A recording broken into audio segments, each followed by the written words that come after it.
Hey, it says welcome back to another Battlefield video.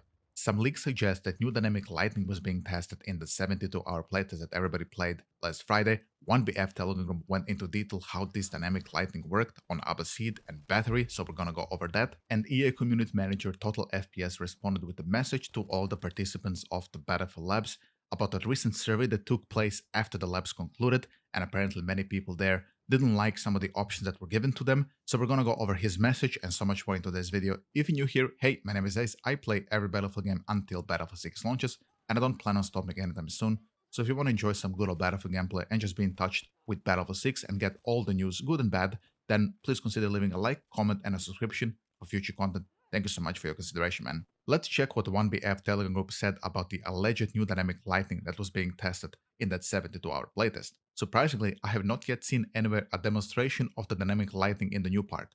And I guess with the new part, they mean the new build. Almost any light source on the map can be destroyed and closed doors block sunlight, plunging the interior into complete darkness. For the first time in a long time, the flashlight module for weapons has a practical application. Such details add liveliness to the maps because the same room can have different lighting depending on the destruction. I personally haven't paid attention to dynamic lighting in the leaked gameplay I have been watching of that 72-hour playtest, but there is one thing I did notice, and it has to do with the destruction he was talking about. Apparently, when you destroy a building from the side with an RPG or any explosive of your choice, can be a tank shell or C4, whichever one, you can enter the building obviously from the outside. Then inside there seems to be some type of a staircase which is extremely dark and it's very tight, seems to be primed for shotguns and maybe like super fast SMG type weapons. There I did see that it's quite much more darker than it was outside, possibly prompting then, as he mentioned, that tactical flashlights might be used here as a practical use rather than being just this troll weapon we've been using in Battlefield 3 to blind people on like Nosha Canal's TDM. And you know what? I think this is a pretty solid touch, especially in a super pre-alpha stress test about game's performance and stability. Yet apparently there's new dynamic lighting being tested already.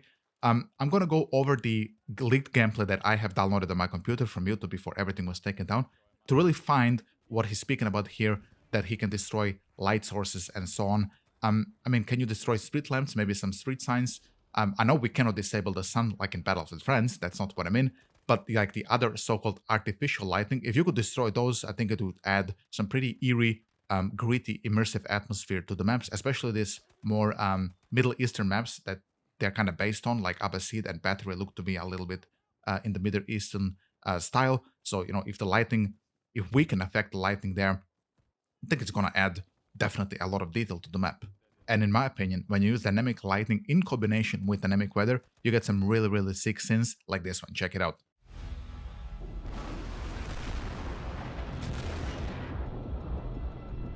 And in my opinion, dynamic weather and dynamic lighting are important for the longevity of the game. People remember such details. For example, me, I really didn't like Parasol Storm in Battlefield 4, but I did want to play it just because I wanted to experience that Pacific Tropic Storm type of feeling. I get the same feeling when I'm playing Pacific Storm in Battlefield 5 and that rain starts and that storm starts.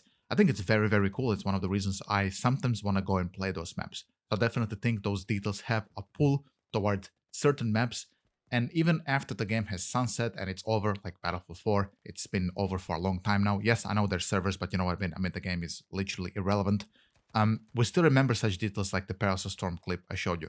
That's why I think dynamic lighting and dynamic weather should be included in Battlefield 6, and I really hope they're done very well. Obviously, dynamic weather isn't active right now in Battlefield 6 for obvious reasons. I think it's either not finished, they're just not testing it right now.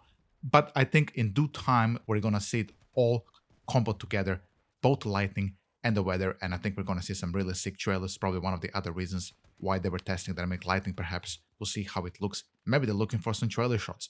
Who knows? I think they're going to surprise us very soon. Alright, let's check what Total FPS said about that survey. If you aren't aware what type of a survey this was, I'll TLDR you really fast. After the tests have concluded, people who have been playing have been giving a survey. And some people have expressed a little bit of a dissatisfaction that they cannot really provide proper feedback in that survey. Apparently the answers given were very generic, like agree, don't agree, just very corporate stuff, and this is why Total FPS has responded. He says, I'll chime in here, this was a pre-alpha stress test with the main goal being to see how things performed over a series of days versus our usual approach of a couple of hours. The purpose of the EA playtesting survey is to have signposts that then inform where we dig deeper.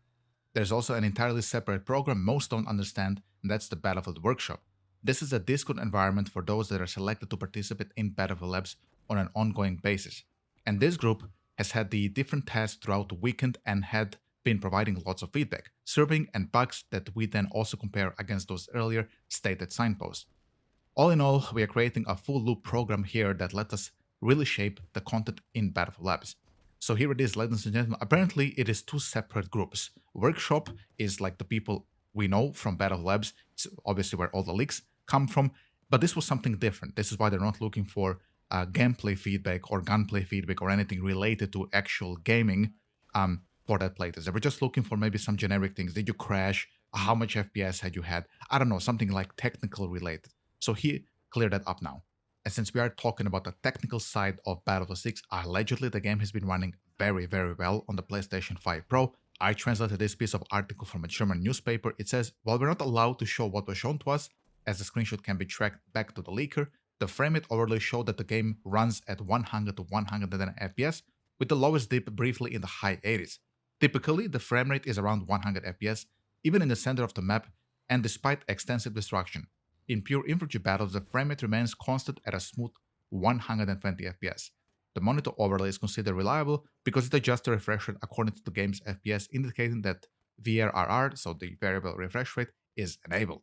There was also a benchmark being run on the computer. There was a leak, but I cannot find this leak anymore, so you're gonna have to take my word for it. Somebody tested it on computer and the framerate seemed okay. I don't know the specs anymore, just letting you know that it was tested and apparently it was running okay on the system. Personally, what I'm hoping for is just to have 250 to 300 FPS on all low and mesh on ultra and maybe like a reflex on or on enabled plus boost. That'll be like my optimal FPS. And I hope I can do this on my kind of outdated system at this point. Honestly, I have a 13900K, I think, CPU that it has been melting for a while, and I have a 4080 Super. It's been holding on in the older Battlefield games, so I really hope it's gonna serve me as well. And if not, I'm gonna just have to invest into 9800 extra DCPU and perhaps a new graphic card, but I'm gonna see when the time is here. Guys, if you enjoy watching this video, I would really appreciate if you leave a like and a comment if you're a regular subscriber. If you're new here, hope you enjoyed the video as well. If you did, then consider leaving a subscription. I really play a lot of Battlefield and cover Battlefield 6 extensively. So if this is something you want to get involved in, then please consider that. And yeah, I'm guessing on Friday there's not going to be a test since they were running this 72-hour playtest. I don't know. I'm just speaking out of my ass here. If there's going to be a test, then I'll see you guys on Friday. I'm sure there's going to be new leaks. You know how this goes. Have a great day, and I hope to see you on Friday. Bye-bye.